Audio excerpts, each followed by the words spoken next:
Hi, I completed my paper on the Learning Style Inventory.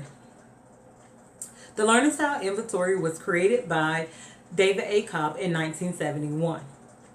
It serves as a framework for examining an individual's approach to learning. It's a concept taken from Cobb's experimental learning theory, which suggests that learning is a process whereby knowledge is created through experience. 5 versions of the Learning Style Inventory has been published: 1971, 1985, 1993, 1999, and 2005. The Learning Style Inventory is a questionnaire consisting of 12 items. Only the original version consisted of 9 items. The Learning Style Inventory is the first and most widely used learning style model in research and practice. The Learning Style Inventory suggests that there's 4 learning modes: concrete experience, reflective observation, abstract conceptualization, active experimentation. From these 4 learning modes, there are 4 learning styles: the accommodator, diverger, converger, and assimilator.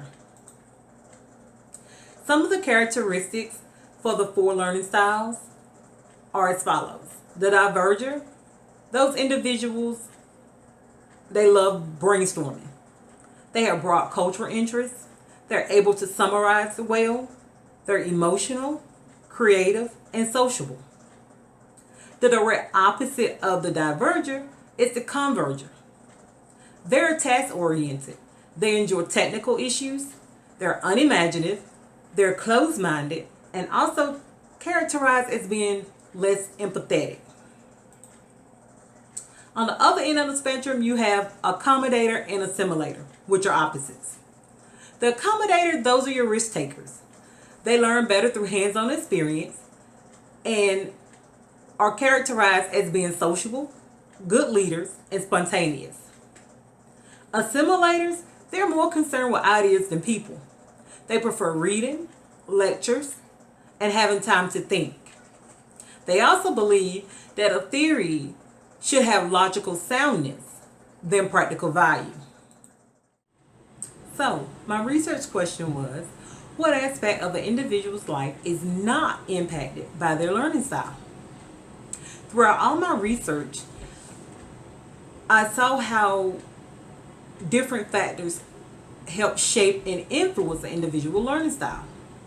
Some of those factors include personality, employment,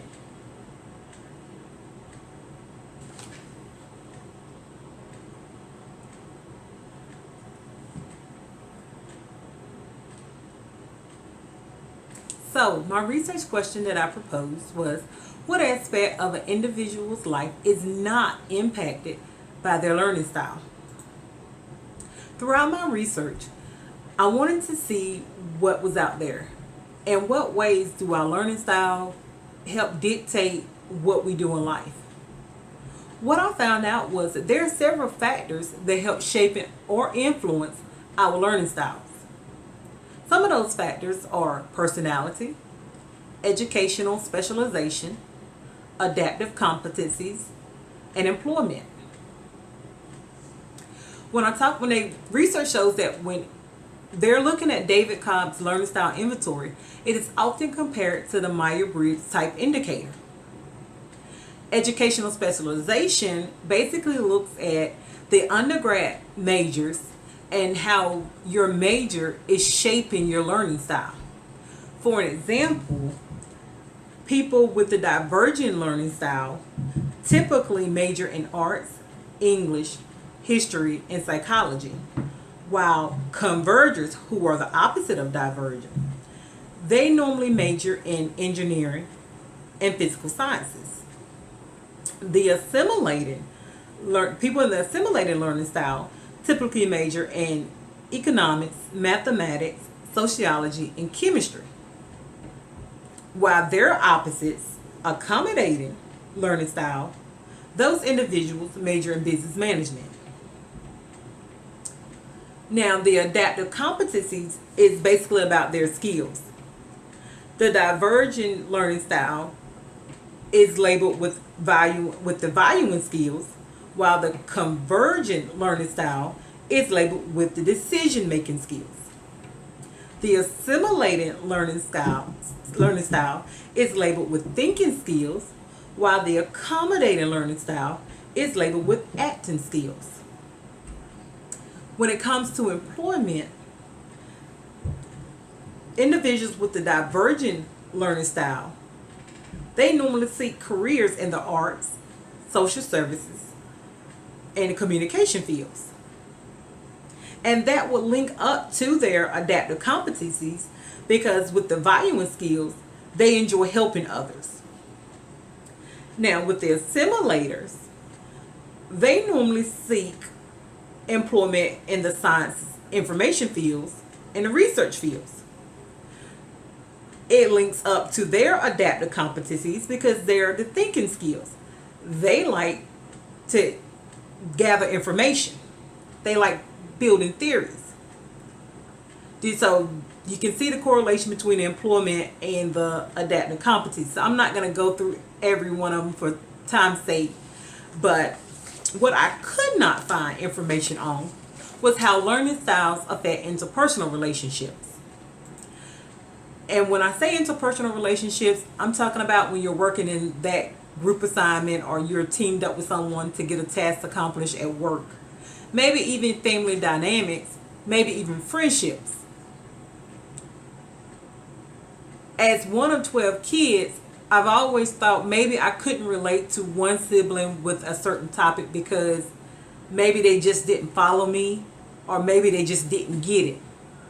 Now I'm realizing maybe it was just their learning style, and we were just coming from two different places or polar opposites as to why we could not clearly communicate and come to a mutual place to understand each other on a certain topic.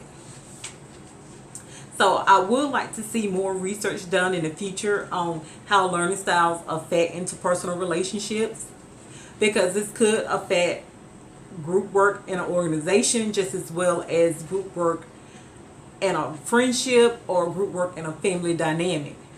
I would also like to see, because I'm from a large family, how parents have to adapt to having multiple children with different learning styles. It will also be interesting to see if there's a dominant learning style among families. But we can all sit here and ask a lot of questions about how that would go. But like I said, there's not much research.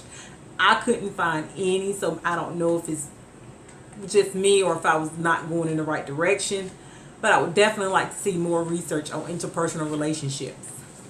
And there's a synopsis on my research paper on David Cobb's Learning Style Inventory. Thank you.